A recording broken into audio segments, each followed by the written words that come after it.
안녕하세요. 에이페옥션 대표 정정환입니다. 오늘은 제가 지하철 7호선 장승배기역 앞에 와 있습니다.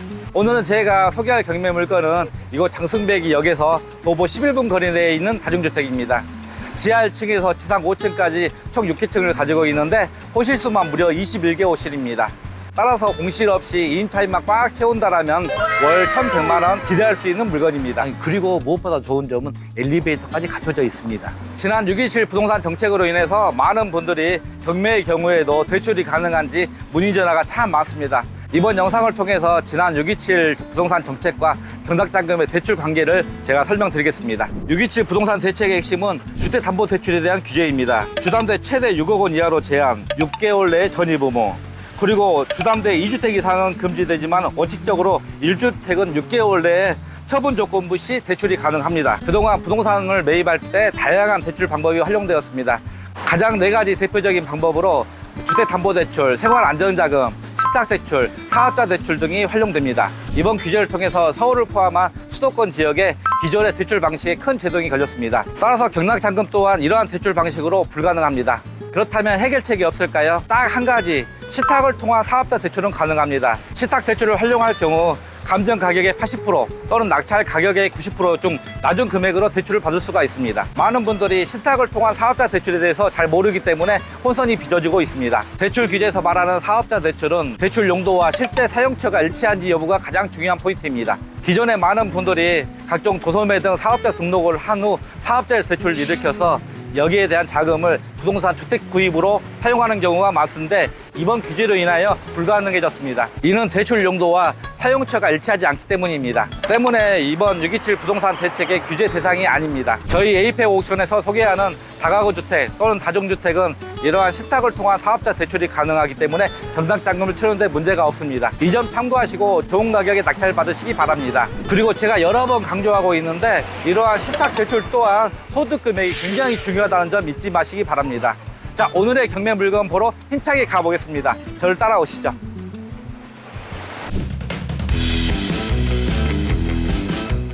여기에 마을버스가 지금 서는 곳이 바로 있어요. 여기에서 마을버스 타면은 대방역까지도 충분히 20분 전후에 갈 수 있거든요. 그 다음에 주변에 숭실대, 그 다음에 중앙대가 있어서 이 학생 수요가 많이 있을 수 있습니다.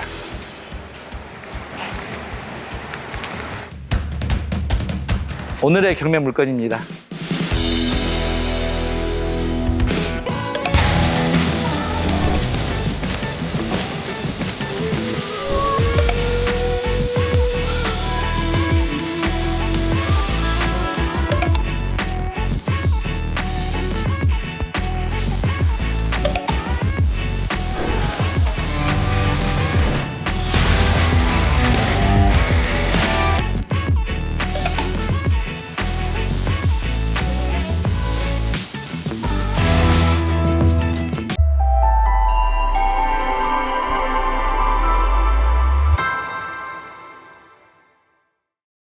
본건의 사건 기본 내역부터 살펴보겠습니다. 본건의 사건 번호는 2023 타경 118,825번입니다. 소재지는 서울시 동작구 상도동 202-238번지입니다. 감정 가격은 25억 1,684만 800원입니다. 본건은 현재 1회 유찰되어 최저 입찰 금액은 감정가 대비 80%인 20억 1,347만 2,640원입니다. 따라서 입찰 보증금은 최저 입찰가의 10%인 2억 134만 7,264원을 준비하시면 됩니다. 토지 면적 44.5평, 건물 면적 110.3평, 제시의 건물로 29.6평이 매각에 포함되어 있습니다. 본건은 서울 광진 새마을 금고의 근저당권에 기한 임의경매 형식으로 진행되고 있으며 입찰일은 2025년 8월 12일 서울중앙지법에서 진행됩니다. 다음으로 등기부 등본 내역에 대해서 살펴보겠습니다. 본건의 소유권 보존 등기는 2020년 7월 10일입니다. 말소 기준권리 또한 2020년 7월 10일 서울 광진 새마을 금고의 근저당이며 등기부 등본에는 근저당권 1건, 가압류 2건, 임차권 8건, 압류 1건, 따라서 등기부상의 총 채무액은 20억 616만 1,989원입니다. 본건을 낙찰받았을 때 등기부상 인수되는 법적인 권리는 없으며 모든 근저당권 등은 말소가 가능합니다. 건축물 대장에 대해서 살펴보겠습니다. 본건의 용도 지역은 제2종 일반 주거 지역입니다. 지하 1층, 지상 5층 건물로 건폐율은 58.5%, 용적률 198.97%입니다. 건물의 구성도는 지하 다중주택, 1층과 2층은 사무소, 3층에서 5층은 다중주택으로 구성되어 있습니다. 본건의 건축물 대장에는 다락이 표시되어 있지 않지만은 건축물 현황들을 보면은 옥탑에 약 12평 정도의 다락으로 허가받은 공간이 있습니다. 그런데 이를 다락으로 사용하지 않고 실제 2개 호실의 주거용 공간으로 사용하고 있습니다. 다만 이 부분은 일반 건축물에 등재되어 있지 않지만은 향후 적발 가능성은 있을 수 있습니다. 그리고 주차장은 3대, 그리고 엘리베이터까지 갖춰져 있습니다. 층별 구성도를 살펴보겠습니다. 지하 다중주택 20.85평 원룸 3가구, 1층 다중주택 20.88평 원룸 3가구, 2층 다중주택 20.88평 원룸 3가구, 3층 다중주택 18.15평 원룸 4가구, 4층 다중주택 14.96평 원룸 3가구, 5층 다중주택 13.01평 원룸 3가구, 그리고 옥탑 다중주택 12평 원룸 2가구로 총 21개 호실로 구성되어 있습니다. 매각 물건 명세서에 대해서 살펴보겠습니다. 본건의 말소 기준 권리는 2020년 7월 10일 서울 광진 새마을 금고의 건전한권입니다. 말소 기준 권리보다 빠른 대항력 있는 임차인은 존재하지 않습니다. 따라서 낙찰자가 인수하는 임차인의 보증금 등은 전혀 없습니다. 본건의 총 호실은 21개 호실인데 19명의 임차인이 권리신고를 하였습니다. 그런데 특이하게도 501호는 이모 씨, 김모 씨 2명의 임차인이 중복되어 권리신고한 내역이 있습니다. 이 2명의 전입신고와 확정일자 등을 분석해보니 이모 씨는 2021년도 3월 전입신고 및 확정일자를 받았고, 그리고 그 뒤 23년도 4월 18일 임차권 등기를 설정하였습니다. 한편 김모 씨는 2023년도 2월 6일 확정일차, 23년도 3월 3일 전입신고를 하였습니다. 따라서 보증금을 돌려주지 않은 채 이중 계약이 이루어졌다고 추정이 됩니다. 그리고 이후 23년도 8월 10일 경매 개시 결정이 이루어졌습니다. 그렇다면 과연 이 2분 중에 어떤 분이 진정한 임차인으로 권리 구제를 받을 수 있을까요? 우리나라 전입신고 체계상 전입신고는 실거주 여부와 상관없이 이루어질 수 있습니다. 그러나 확정일자는 기존 세입자가 전출신고를 하지 않으면 새로운 세입자는 확정일자를 받을 수가 없습니다. 따라서 김모 씨가 확정일자를 받을 수 있었다는 것은 이모 씨가 비록 임차권 등기를 하였다 하더라도 김모 씨가 확정일자 받기 전에 전출한 걸로 추정이 됩니다. 결론적으로 501호에 대한 진정한 권리자는 김모 씨인 걸로 추정이 됩니다. 대항력은 전입 및 점유를 요건으로 하기 때문에 이모 씨는 대항력을 상실한 걸로 판단이 됩니다. 전입신고가 되어 있지 않은 세대는 403호, 602호, 701호 총 3가구입니다. 따라서 공실로 추정되는데 다만 한 명의 미상의 임차인이 존재합니다. 최우선 변제금 대상이 되는 세대를 살펴보겠습니다.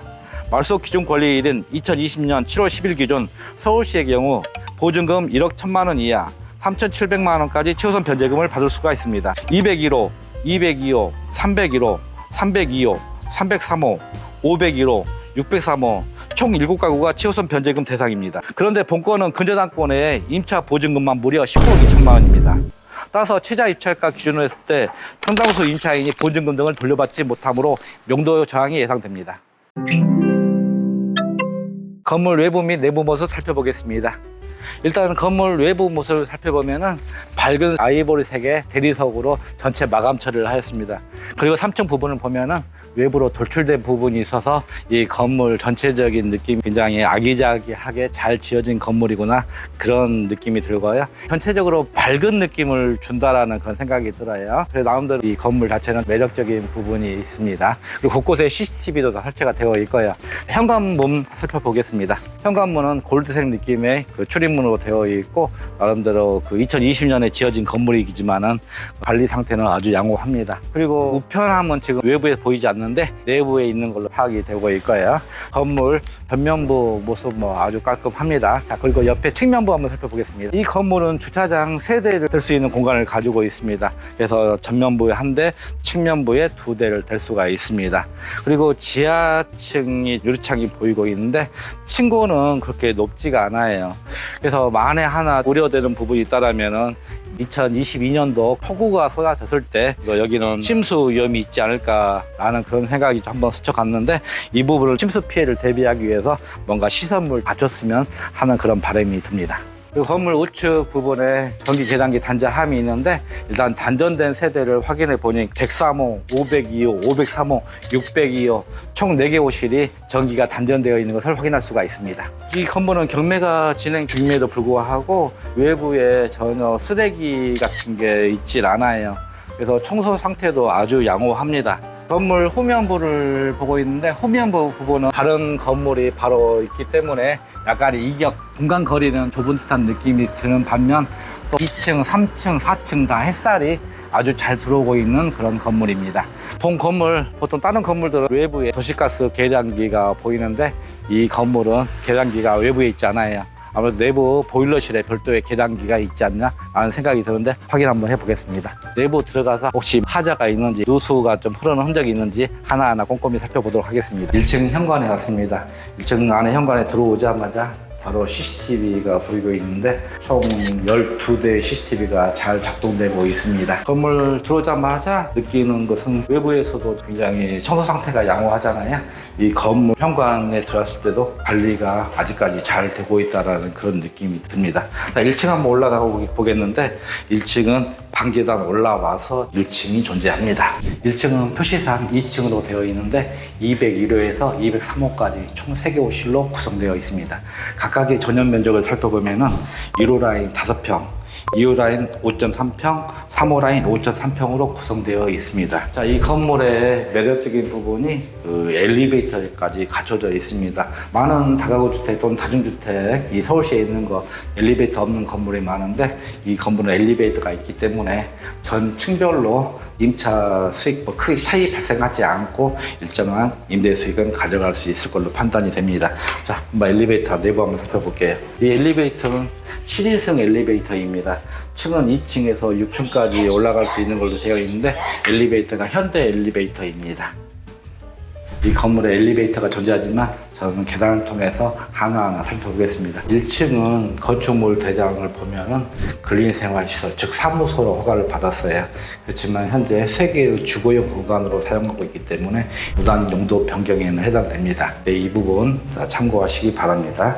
이 1층에 호수별로 양수기 함이 보이고 있어요. 여기는 수도 계량기는 아니고 제가 내부 살펴봤더니 이 내부에 수도 정체를 잠금 장치를 할 수 있는 그런 시설이 갖춰져 있습니다. 자, 그리고 안쪽에 보일러실이 존재합니다. 자, 내부 한번 살펴볼게요. 자, 여기 보일러 3개가 설치가 되어 있고 도시가스 계량기도 여기 보이는데 공급 제한된 세대는 없습니다. 그리고 창문을 통해서 외부 햇살이 들어올 수가 있고 또 여기를 만약 개방을 한다면은 이 외부 공기가 안으로 들어올 수 있도록 그런 구조로 되어 있습니다. 1층에서 2층으로 올라가는 중간 계단참에 우편함이 설치가 되어 있어요. 보통 우편함이 외부에 설치가 되어 있으면은 비를 맞고 해서 굉장히 지저분한 경우가 많은데 이 건물은 내부에 우편함이 설치가 되어 있어요. 근데 각종 우편물들이 너무 많아서 별도의 우편물이 계단에 좀 쌓여 있는 걸 볼 수가 있습니다. 경매 관련 여러 가지 문서들이 오기 때문에 이런 우편물이 많다는 생각이 들고요. 자, 이 건물은 공부상 존재하지 않는 701호, 702호 다락으로 쓰고 있는 그런 공간이 있다는 걸 우편함을 통해서 확인할 수가 있습니다. 1층과 2층 중간 계단참에 이렇게 통유리로 이 창틀이 형성되어 있습니다. 이렇게 외부에 빛이 들어오기 때문에 내부가 굉장히 밝게 자연스러운 채광이 되고 있습니다. 여기는 2층입니다. 여기에도 마찬가지로 양수기 함이 존재하고 있고 여기에 각 세대의 수도 전체를 잠글 수 있는 그런 시설들이 설치가 되어 있고 마찬가지로 안쪽에 보일러실이 존재합니다. 여기는 보일러실이 굉장히 밝게 되어 있는 걸 확인하실 수가 있는데 다른 건물들 보면은 어두운데 되어 있잖아요. 자, 여기 보일러 혹시 공급 제한된 세대가 있는지 확인해 보는데 지금 공급 제한된 세대는 전혀 없습니다. 2층 또한 건축물 대장을 보면은 사무소로 허가를 받았고 현재는 주거용으로 사용하고 있다는 점 참고하시기 바랍니다. 자, 다음 3층 한번 올라가 보겠습니다. 계단 폭은 그렇게 크지는 않고 적당한 사이즈, 엘리베이터가 있기 때문에 계단을 이용할 일은 없겠죠. 마찬가지로 굉장히 큰 통창을 통해서 자연스럽게 외부 햇살이 안으로 들어오고 있습니다. 그래서 건물이 굉장히 습한 기운이라든가 그런 거 없이 아주 상쾌한 느낌을 주고 있네요. 다만 지금 날씨가 워낙 덥기 때문에 계단을 올라가는데 좀 땀이 나는 점 좀 양해해 주시기 바랍니다. 여기는 3층입니다. 표시는 4층으로 되어 있는데 호실수를 보면은 401호에서 405호까지 존재하는 것처럼 보이지만 실제 404호는 존재하지 않습니다. 따라서 총 4가구로 구성이 되어 있습니다. 401호 앞에 각종 도서가 지금 밖에 나와 있는데 여기는 임차인들이 많이 지금 거주하고 있는 상태거든요. 금매가 넘어감에도 불구하고 지금 세대 앞에 큰 개인 수화물들이 있지 않아요. 그렇기 때문에 전체적으로 관리 정말 잘 되고 있구나 다시 한번 느끼게 됩니다. 마찬가지로 여기에 그 양소기함이 설치가 되어 있고 각 세대의 수도 잠금 장치가 여기에 설치가 되어 있는 걸 확인할 수가 있고요. 안쪽에 보일러실이 있습니다. 여기에는 보일러 4대가 설치가 되어 있는데 공급 제한되어 있는 세대가 있는지 확인 한번 해보겠습니다. 여기 지금 3층도 전혀 도시가스 공급 제한된 세대는 보이지 않습니다.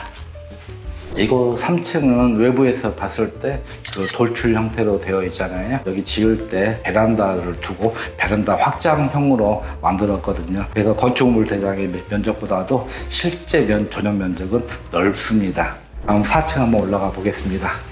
그래서 건물 전체가 굉장히 밝아요. 그리고 엘리베이터도 보면은 청색빛의 대리석으로 굉장히 깔끔하고 세련된 이미지를 주고 있어요. 여기는 4층입니다. 4층 또한 5층으로 표시가 되어 있는데 501호에서 503호까지 총 3개 호실로 구성되어 있고요. 전용 면적을 살펴보면 1호 라인 5평, 2호 라인 5.7평, 3호 라인 5.7평으로 구성되어 있습니다. 전용 면적이 다른 다중주택에 비해서 굉장히 넓게 빠져 있다는 부분. 임차인들이 생활하는데 아주 쾌적한 주거 공간을 가지고 있습니다. 여기 갑자기 침대 세트가 작게 나와 있네요. 안쪽에 보일러실이 존재하고 있는데 한번 살펴보겠습니다.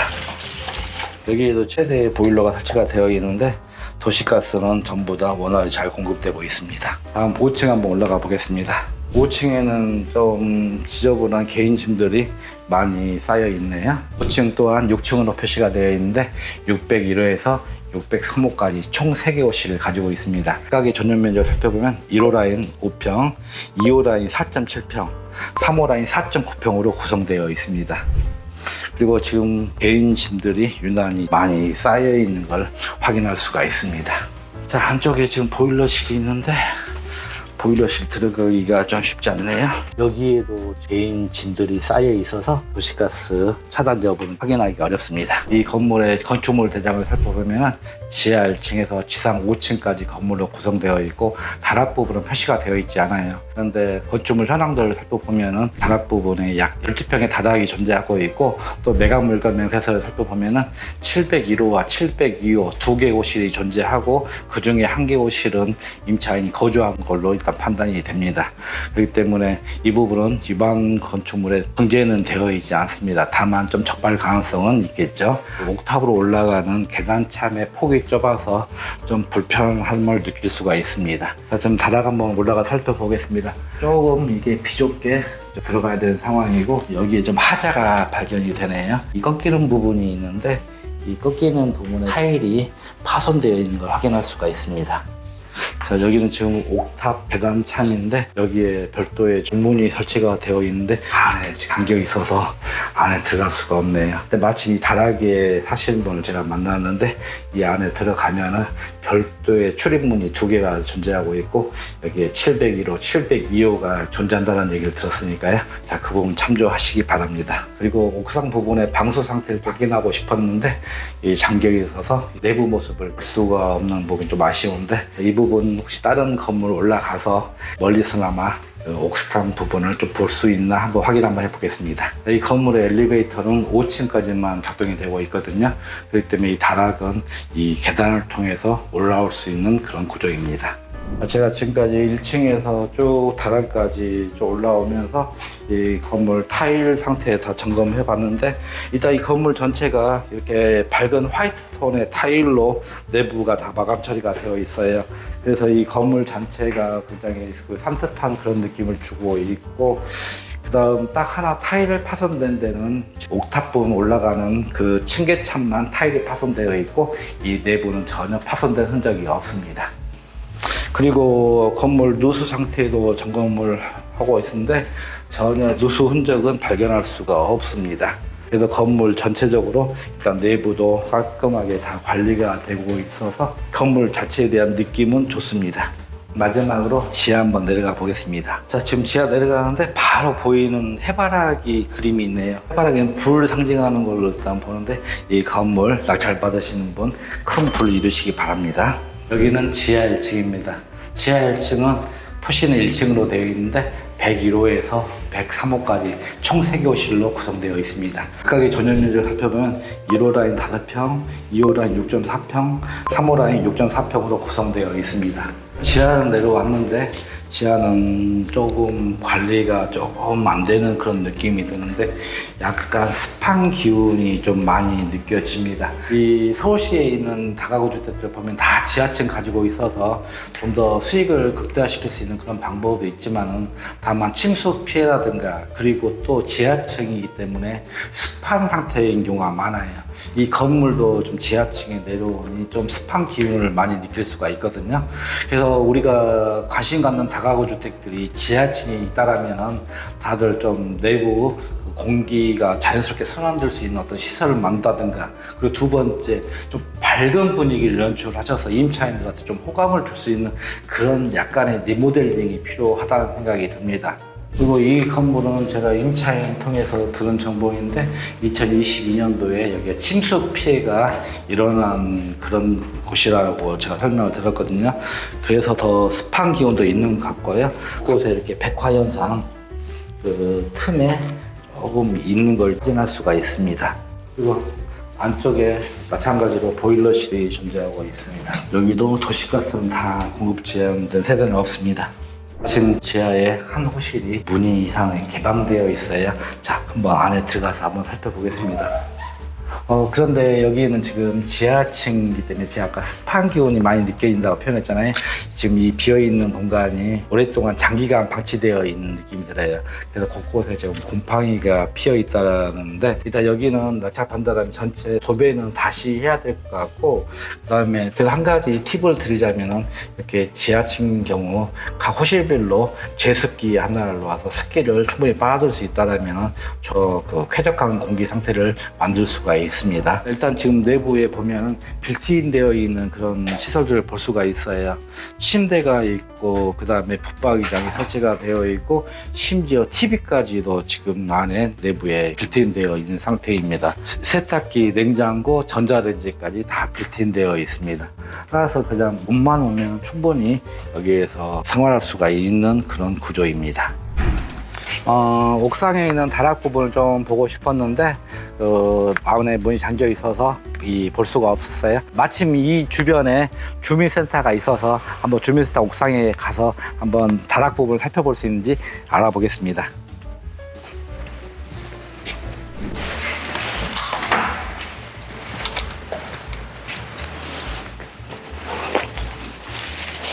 지금 여기에서 저 건물 옥상 부분을 좀 볼 수가 있는데, 다락 부분이 층고는 그렇게 높지 않은 걸로 되어 있고 약간의 쥐붕 형태로 약간 비스듬하게 되어 있습니다. 그 다음에 보일러실이 별도로 존재하고 있는 걸로 일단 추정이 되고, 옥탑에 실외기가 설치가 되어 있는 걸 볼 수가 있네요. 제가 지금까지 외부 내부 다 하나하나 살펴보았는데 어떻게 마음에 드셨나 모르겠네요. 이 건물이 가지고 있는 장점과 단점에 대해서 한번 고민해 보겠습니다.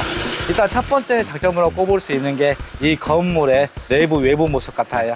일단 외부도 밝은 아이보리 톤의 대리석으로 마감 처리가 되어 있고, 또 돌출 부분에서 건물이 좀 더 아기자기한 모습을 연출하고 있거든요. 그리고 내부 또한 밝은 화이트 톤의 타일로 굉장히 밝게 되어 있습니다. 그리고 창문이 다 계단에 다 통창으로 되어 있어서 자연스러운 외부 햇살이 안으로 들어올 수 있는 그런 구조를 가지고 있습니다. 그리고 두 번째 장점으로 이 건물은 호실수가 총 21개 호실입니다. 그리고 안에 빌트인 되어 있는 게 침대부터 세탁기, 냉장고, 각종 빌트인이 다 풀옵션으로 되어 있습니다. 그래서 임차인이 자연스러운 개인 집만 가지고 온다면 충분히 생활할 수가 있는 부분이 있습니다. 그리고 세 번째 장점으로 이 건물은 전용 면적이 대다수 5평대 이상으로 갖춰져 있거든요.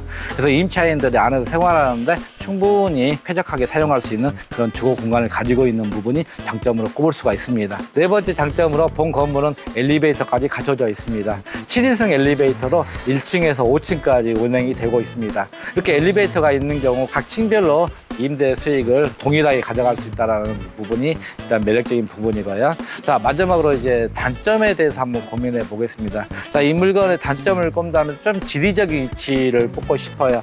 여기는 장승백역으로부터 도보 11분 거리 내에 있지만은 주변이 상업시설이라든가 그런 시설은 없습니다. 그렇기 때문에 이 부분이 좀 단점으로 꼽을 수가 있을 것 같고요. 두 번째 단점으로 지적할 수 있는 게 이 건축물 대장을 보면은 1층과 2층이 사무소로 허가를 받았는데 현재는 주거용으로 사용하고 있습니다. 그리고 다락 부분이 있는데 여기는 건축물 현황들을 보면은 그 다락으로 허가받은 부분을 현재 2개의 호실에 주거용으로 사용하고 있어요. 자, 이 부분은 적발 가능성은 있습니다. 자, 이 부분 참고하시기 바랍니다. 그리고 세 번째 단점으로 이 건물은 2022년도 폭우가 내렸을 때 지하층이 침수된 걸 단점으로 꼽을 수가 있어요. 물론 그때 천재지변 또는 인재에 가까운 재앙 상황이었는데 일단 이 지하층 침수 피해가 예상될 수 있으므로 물막이 공사를 좀 더 했었으면 좋겠습니다. 마지막으로 수익률에 대해서 고민해 보겠습니다.